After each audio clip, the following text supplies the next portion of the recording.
bit about Fort Worth, but these are some things that I think are particularly interesting. It was settled in 1849. It was originally one of the forts built to protect the settlers. It's known for two of my favorite American characters. I'm going to call them characters, Bonnie and Clyde, Frank and Jesse James, our beloved songwriter and singer John Denver, and current beloved singer Kelly Clarkson. How about that? It's ranked as one of America's top 10 music scenes. It's home to the oldest continually running livestock show and rodeo. How cool is that? Its cultural district is one of the largest in the United States, and it has 5 internationally recognized museums. I know about those museums because I have visited Fort Worth to go to the museums. So all of you who are here for the first time, if you stay an extra day, you can't get out of the conference, but if you stay an extra day or come back, I hope that you will visit these wonderful, wonderful museums. Fort Worth is the 17th largest city in the United States and remains one of the fastest growing, with over 800,000 residents in a metropolitan area that's many times that size. So today we are welcoming the mayor of Fort Worth, Ms. Mayor Betsy Price. She has served since 2011, and the good news is that she was reelected, so we're really excited about that. That's a good sign that things are going well in the city. She's the 44th mayor. She has a slogan that's called, "It's Your Fort Worth." And this encourages residents, young and old, to become engaged in building a healthy city, a connected city. She believes in the power of doing public good with private investment, and she has led the city in public-private partnerships as an effective strategy for addressing its challenges. I have come to know Mayor Price through the U.S. Conference of Mayors. She's a well-respected mayor among hundreds of mayors across the country. Please join me in welcoming Mayor Betsy Price.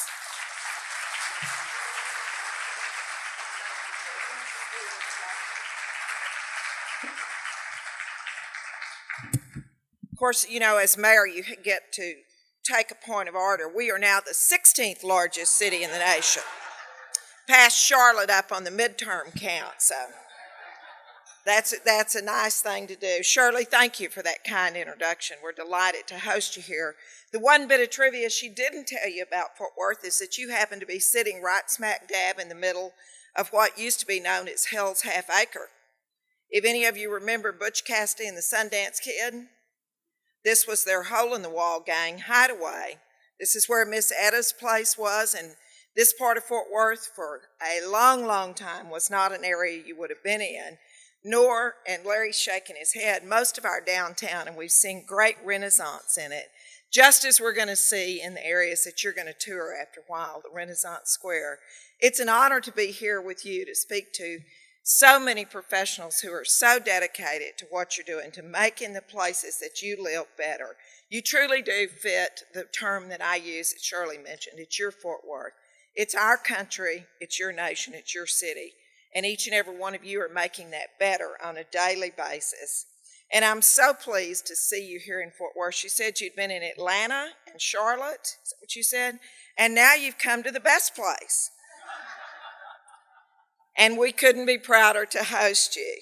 You know, poverty and inequity exist across all communities in the U.S., whether we like to see it or not. We love to show off our beautiful downtown, our wonderful museums, our historic stockyards, but you're looking to be innovative and to bring solutions to those areas that have been poverty-driven. My councilwoman, Kelly Allen Gray, who's here on the front, is going to take you on a tour along with Hap Baggett of Renaissance shortly. Kelly knows her area probably has the highest percentage of crime, and not crime, but poverty in the city. Kelly represents that district. But it also is the district that's best positioned to rise out of that with the help of so many of our community partners, with the innovative ideas that so many of you to bring. Purpose Built, we've partnered up with the Renaissance Height Development Group to work on this. I think in a few years you'll come back and say Fort Worth has done amazing things. We'll be a model. We're very proud of the partnership. I've always said since I was elected, the only way cities are going to succeed is truly to partner with the business community. For too long, we had the model that cities could do it all. The government could do it all, and you simply cannot. This country was built on the notion that private business and great, innovative, creative people were the solutions to get this country where it needs to go. Now, the model that we're looking at really will take us back there. We're working on the shared vision of that community to bring Renaissance Heights back. It's a holistic approach to live, work, play, provide the social services that people need. It's a 200-plus acre site that's really coming along now. It was not synonymous with economic progress and development for the last probably 50 years, Kelly. That area has really been a depressed area, not an area that you thought about when you thought about growth, good education, great places for young families to come. But it's emerging as part of this master plan community and mixed-use development as an area where people want to be. It's close in to our thriving medical district. It's close to downtown. It's well positioned on our highway network. And it has incredible value for homes. It used to be in the middle of a major food desert, but now with the Renaissance Square project, the Walmart there is providing the services and bringing it. $125 million have been invested in 330,000 square feet of retail space. Happy Baggett, who's going to tour you, has been the leading driver on that. But it's not just the retail space. It's the partnership with All Church Home, and Wayne Carson is here somewhere. You'll meet Wayne later, I think. And All Church Home is our services for women and children and families in need. It's a 100-year-old project. They've moved into a beautiful facility, really bringing back up the ability for families to get services that they need. Cook Children's Hospital, Larry Tubb is going to speak to you in a minute, who heads up the Renaissance Project. Our major children's hospital has opened a pediatric clinic and a dental clinic there to serve those who really had no services there and oftentimes did not have the ability to get where they needed to go. And of course, the shops at Renaissance Square. Think about it. If you couldn't get your child, and our children in Fort Worth ISD wear uniforms to school, if you couldn't get to a shop to get your child a uniform, how's that kid going to feel when they start school? So this area, ability for people to get there and get simple things as much as just to get their child in school, makes a huge difference for our community. These residents are really excited about what we see happening. Our partners at the YMCA, and Tony's here, I think you'll hear from Tony. It's a public-private partnership with the city, the YMCA, and some investors to build a new $12 million YMCA. And part of Fort Worth's focus is making Fort Worth one of the healthiest communities in the nation because it's the right thing to do for our citizens. And it's a huge draw for employers to come to a city that's more fit. And we know that people that are more fit, that invest in their health, hold down better jobs, and their children learn better.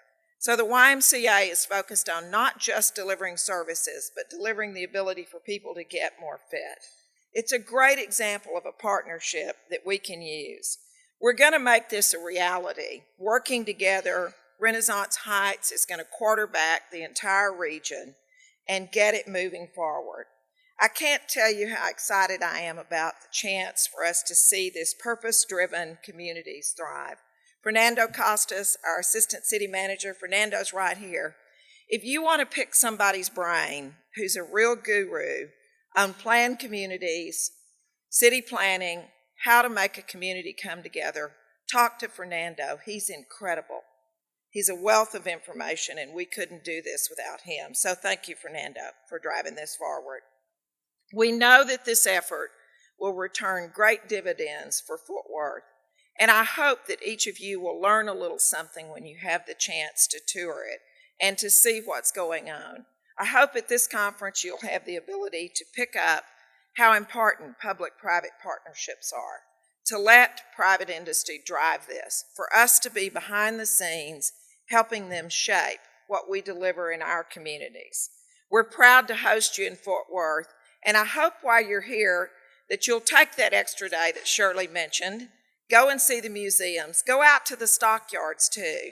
Fort Worth is the only place in the world where you can see a Longhorn cattle drive on Main Street, and 30 minutes later you can see the only Michelangelo in this part of North America. So great dichotomy we've got here. But you'll see people in their business suits, in their cowboy boots, and cowboy hats. It's the safest downtown in the nation. If you're staying down here, get out, walk around. People will be glad to help you. We're known for being the best big city with a small town attitude. Enjoy yourself while you're here, and thank you for coming to Fort Worth. But more than that, thank you for making your communities the livable, growing place that people want to be. We're delighted to host you.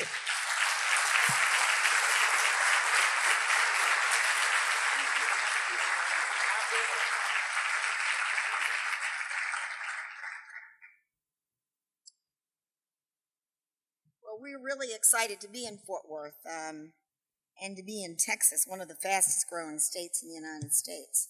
And I am pleased that I have the opportunity to introduce another person who is making a huge difference in this city.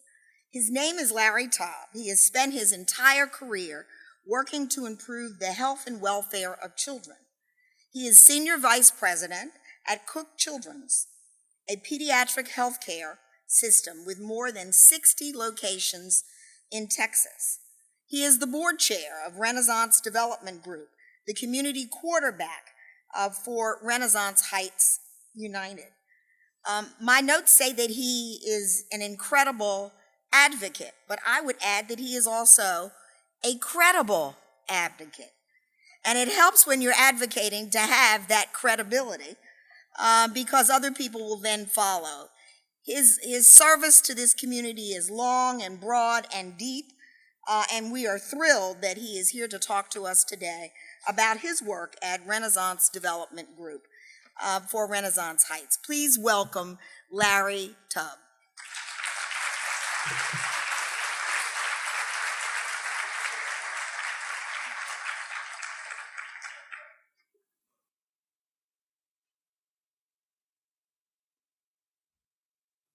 Well, good morning. I'm a little surprised Mayor Betsy didn't say this, but howdy! Okay, now we got that out of our system.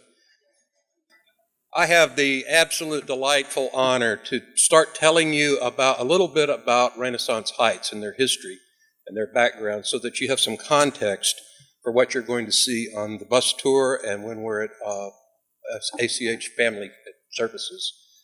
These are the 11 partnering organizations that currently form the quarterback group. They're an interesting group. They're very passionate about what they do, and they've done some very surprising things, which we'll get to just in a moment. Our mission is pretty much like yours. It's place-focused, and it's connecting with children and families to help them thrive. Okay, so that's our passion and our mission. So, as Mayor Price pointed out, we're located very close to downtown Fort Worth, well, 4 miles southeast. You can see we're right in the middle of the interstate system. So before we get into Renaissance Heights, let me just take you on a little journey here and give you a historical perspective first. And I do this because one of the things I love about Fort Worth is there are themes and threads that run through our community that are enduring. And I think it's important to understand that. So think back, if you will, the year is 1918. A gentleman by the name of I.T.Z. Morris is in his barn hitching up his team to his wagon. His mission that day is to go to the train station to meet an orphan train. What, pray tell, is an orphan train? In 1918, the Industrial Revolution was in full-blown pursuit. Flight back into the cities, fueling the economy, industry, manufacturing. And cities didn't have the infrastructure to support all of that. They were growing at enormous paces. So just the physical infrastructure alone was a challenge. Imagine what the social infrastructure was like. So orphans had no place to be in the city. So some bright young mind came up with the idea of let's load orphans up on trains and do a whistle stop tour and have people place the orphans in homes, farms, places where they're productive. Fort Worth was one of the stops on that toward the end. So imagine, if you will, that day in 1918 when Reverend Morris, who was a Methodist minister, pulled in the train station, and here are a handful of scrawny little kids that couldn't work on the farm, and they'd already been passed over by 10 or 15 other stops, and people really didn't want them. So what did Reverend Morris do? He loaded them in the wagon. He took them around to people's houses that had already agreed to take care of the kids. Took them to institutions that had been formed to take care of these children. Institutions like Masonic Home that you're going to be talking about. Institutions like Gladney Home, nationally known for its adoption services. And an institution that you're going to visit today, ACH Family Services. Back then it was all church home. So all of those things work together. Now, why do I focus on that? Obviously, my background is a lot with children. But I think it's important, and you'll see this in action as you talk to the people and hear the story from them, that same spirit of reaching out and nurturing those children in those adverse circumstances is alive and well and thriving in Fort Worth today. That thread of continuity over time is one of the things that gives the strong foundation for what we're doing in Renaissance Heights. So, second chapter of the history. In 1927, a young man named Rusty Russell showed up at a Masonic Home for children, an orphanage, as a teacher. Now, remember, in 1918, if you were 6 years old, by 1927, when Rusty showed up, you'd have been, 14, 15 years old? You'd been starting high school. When Rusty saw the students that he was to teach, he also understood that they did not have anything to aspire to. His background had been a little bit with organized sports, so he came up with the idea of creating a football team, which he did. Interestingly enough, they had no football equipment. In fact, for the first few months, the football was an old shirt stuffed with rags. But they practiced and they worked together and developed a team spirit, and he began to immediately see the spirit in those children be lifted up. And then something magic happened. They started winning football games. 12 little guys, and when it caught on nationally, one of the national sports reporters called them the Mighty Mites. Okay? These 12 little guys actually went to the state playoffs in 1932. 12 people on the Masonic home team, 42 in Corsicana in the final game. Okay? And those 12 guys walked out with the state championship. Amazing. That happened in 1932. What was happening in our country then? We were in the throes of the deepest, darkest depression we've ever been in. People were struggling to make ends meet. People were reaching out for aspirational things that could help them look up and see above what was happening into a brighter future.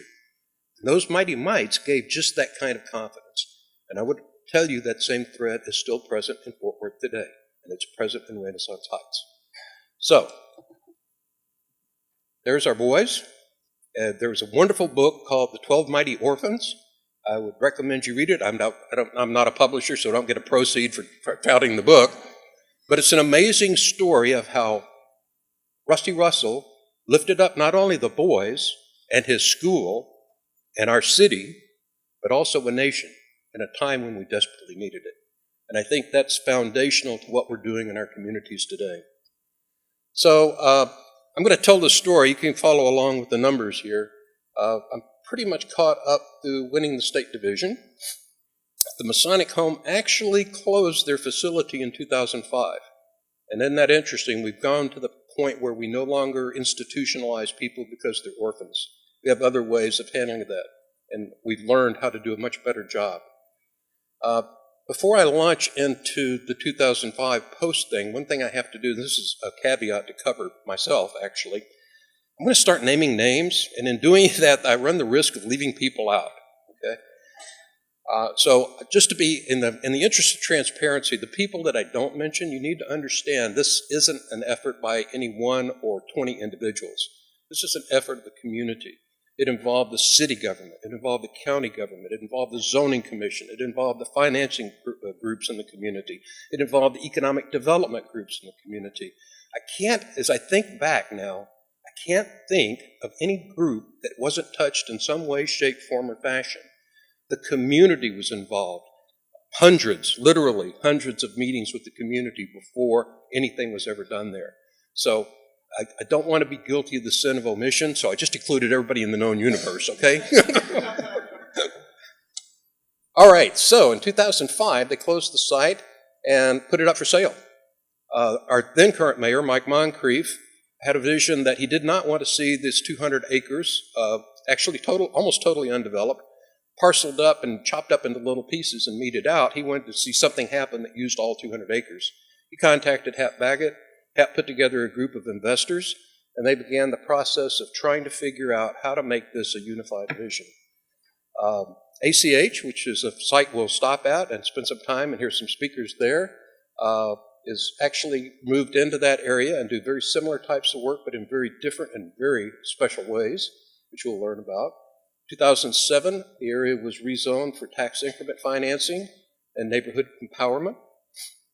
And that's the area we're talking about. In 2009, that's what it looked like. ACH is on the right side of the screen along that street, and the rest of it is predominantly undeveloped land. Where else are you going to find 200 acres of undeveloped land within 4 miles of downtown? So when I hear your stories about revitalizing communities that are blighted, I think, wow, what a special opportunity we have with something that's not blighted, that something is a clean slate, and we can build it the way the community wants it built to meet the needs of the community. So a special opportunity for us, and we're very mindful of that responsibility. Purchased the land for development, 67 acres. You heard Mayor Price talk about 330,000 square feet, $125 million in investment, 600 new jobs created, and a food desert eliminated, at least one. One down and several more to go, but one's taken care of. Walmart was the first commercial tenant. We followed along at Cook Children's. Several other organizations joined in and moved in the neighborhood. And then in 1913, something happened. As we're developing this, our investors said, you know, we really need to start focusing now on the residential component of this. And here's another one of those little threads that just seem odd that they come up. Shauna and Mark, who are right over here, were looking for residential developers, and they kept going to these wonderful meetings where they had these great presentations and 3D diagrams and holograms and, you know, whiz bang wow. And it wasn't quite right. So they listened to audiobooks a lot as they travel.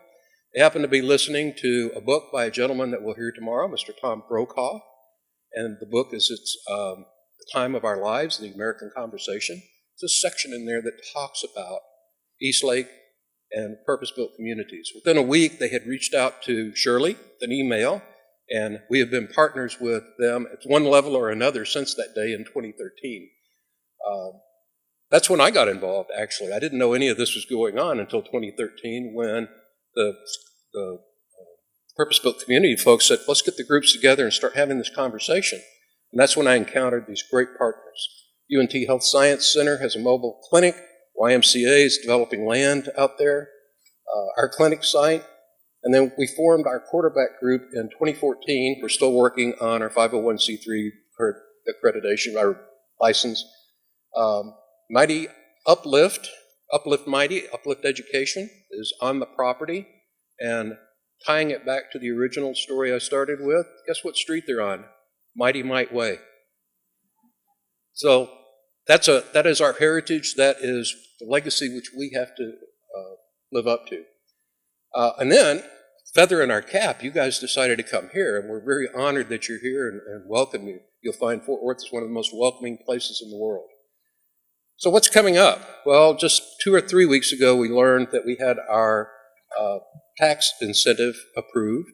So now we can go forward. We'll be breaking ground on our first residential development, the first of 3 phases in 2016, and we're looking forward to having occupants, residents on site in 2017 with any luck. So that's kind of the future. So there we are. That's the master plan. I think this is the first time this has ever been shown publicly. And so you can see to the north, or the upper part of that, which actually coincidentally happens to be north, is the 67 acres of developmental site.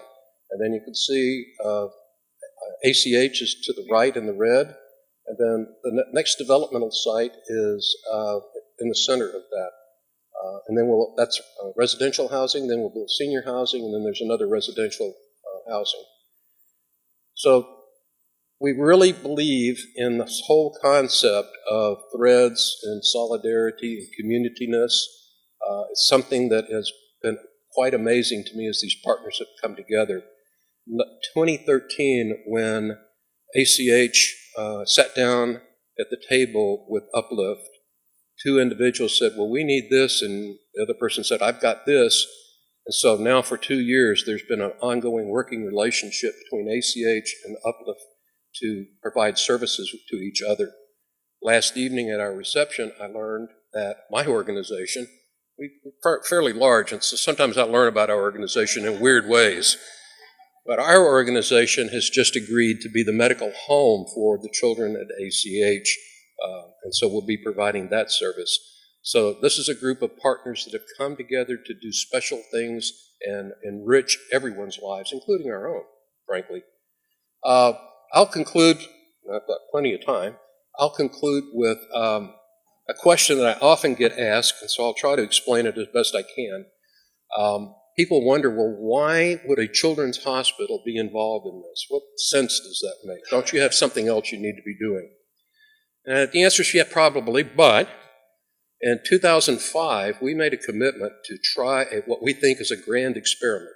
And that experiment simply is, can a provider of medical science and services work in a community to improve the overall health of the community and keep kids out of the hospital that don't really need to be there? And when we looked around, we couldn't find anybody that was doing that kind of work. And so this has been a tremendous learning experience, not only for me, but for our entire organization.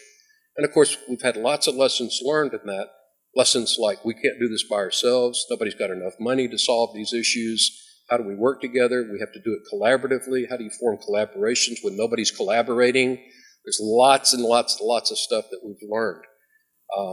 But one thing that I think is absolutely critical and keeps me tied into this, Mayor Price didn't really mention some of the other initiatives in Fort Worth. One is FitWorth, which is a challenge-based wellness initiative. It's used in employers and in their schools. Another is our Blue Zones project in Fort Worth, which you may hear about. If you want to know more, talk to me afterwards. I'm happy to talk to you about both of those. I'm on both steering committees. I don't know how I did that, but in any event, those are health and wellness initiatives that are citywide. Interestingly, they all contribute to the health of our citizenry and our children, but they don't really solve the basic problem. That is, if I work to improve children's health, and if I'm successful at it, I'm sending them back potentially to an environment in which everything they've learned, they can't do anything with.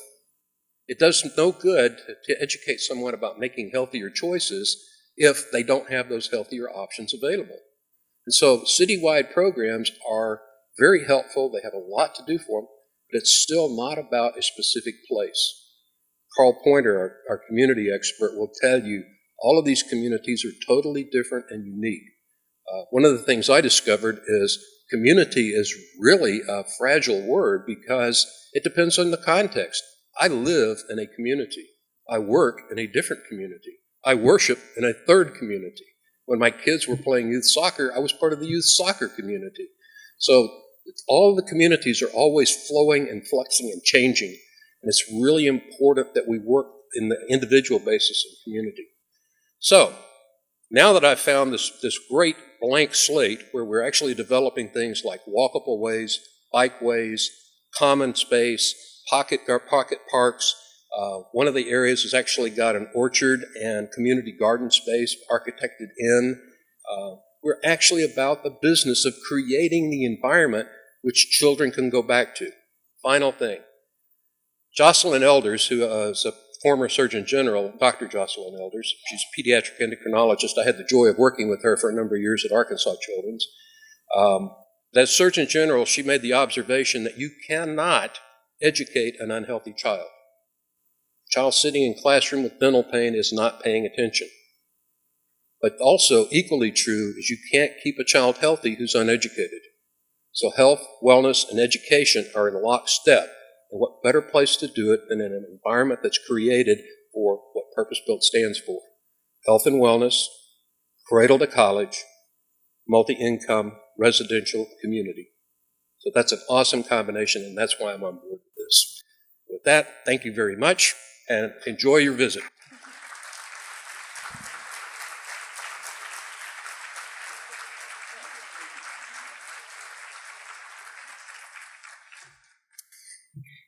That was terrific, and thank you so much. I could see David Edwards, our CEO, just grinning over there as you were running through those points. It's really important for us not just to understand what's going on in our own communities, but to understand how other people view this work so that we can borrow and imitate kind of the good success that you've had here. So congratulations. And believe it or not, that timeline from 2013 or 2007 is a fairly short timeline. Some of the people in the audience will tell you it takes longer or shorter depending on the circumstances. So congratulations to the Renaissance Development Group for moving along so quickly.